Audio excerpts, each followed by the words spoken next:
Et pour clore cette édition, Ariel Gomez, ingénieur aérospatial à AEL, merci de répondre à nos questions. Nous allons parler de ce tir d'un satellite qualifié de satellite de renseignement par la fusée SpaceX. Ça s'est passé vendredi dernier. D'abord, c'est quoi un satellite de renseignement ? Ok, alors il y a différents types de satellites de renseignement. Il y a les catégories des types électro-optiques qui vont donner de l'imagerie spatiale. Il y a les types de satellites de télécommunication. Il y a d'autres types de satellites de ce que l'on appelle de Techstar, comme Techstar, qui sont radars, qui sont à base de radars. Et il y a aussi les satellites de type GPS qui tous ces catégories peuvent contribuer pour le civil et pour le militaire.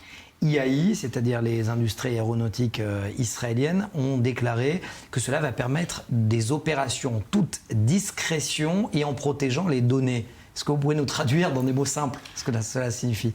IAI est le constructeur de Aerosea qui a été lancé la semaine dernière pour une entreprise civile israélienne qui est ISI, qui est pas très loin d'ici, qui est située pas très loin d'ici, qui elle se spécialise dans l'imagerie spatiale.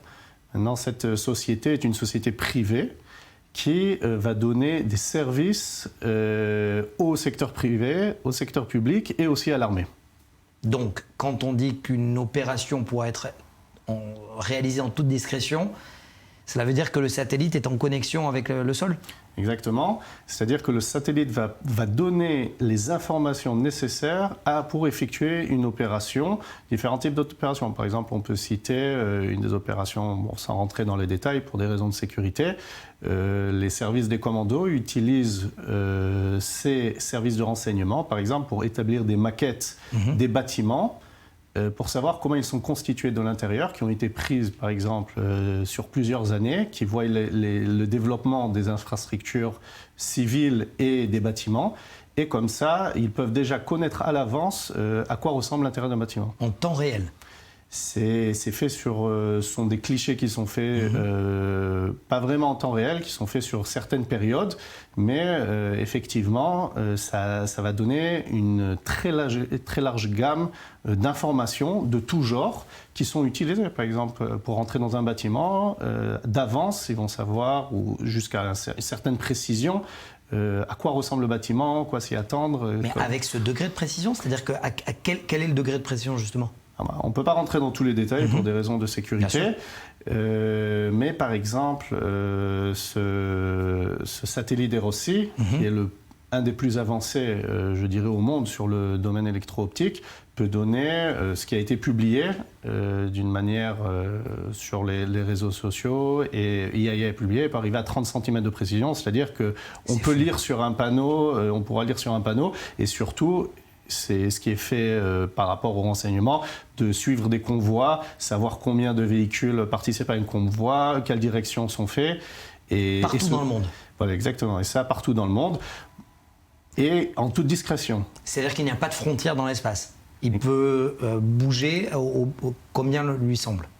Voilà, c'est-à-dire l'espace, un des avantages par rapport aux services de renseignement, permet des opérations en toute légalité, et sans que l'ennemi ou sans que la personne qui est suivie puisse se rendre compte de ce que l'on recherche.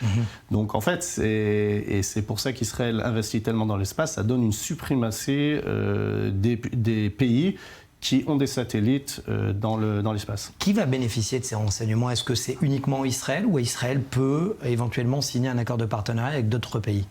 Alors, pour répondre précisément à cette question, il y a différentes sortes de satellites électro-optiques. Il y a les satellites comme OFEC qui sont exclusivement à opérations militaires, qui appartiennent à l'armée, au ministère de la Défense et à Tsahal. Donc ceux-là ne vont servir qu'à des buts militaires. Maintenant, il y a d'autres types de satellites, comme celui qu'on a vu, Aerosea, qui appartient à une société privée, et qui va être utilisé aussi pour le civil et pour le public et militaire. Et les Iraniens, tout ça ? Alors les Iraniens, on peut voir qu'ils essayent aussi de se doter de cette capacité stratégique régionale que jusqu'à là n'a qu'Israël de pouvoir faire leur propre lancement de satellites.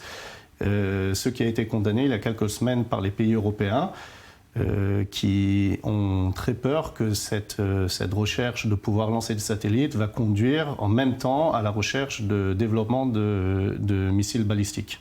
C'est-à-dire que ce sont les mêmes technologies qui sont utilisées pour les deux, et ce qui n'est pas conforme aux conventions de l'ONU de 2015. Donc Ronald Reagan avait raison à l'époque quand il parlait de guerre des étoiles et guerre spatiale. Merci à vous, Ariel Gomez, ingénieur aérospatial.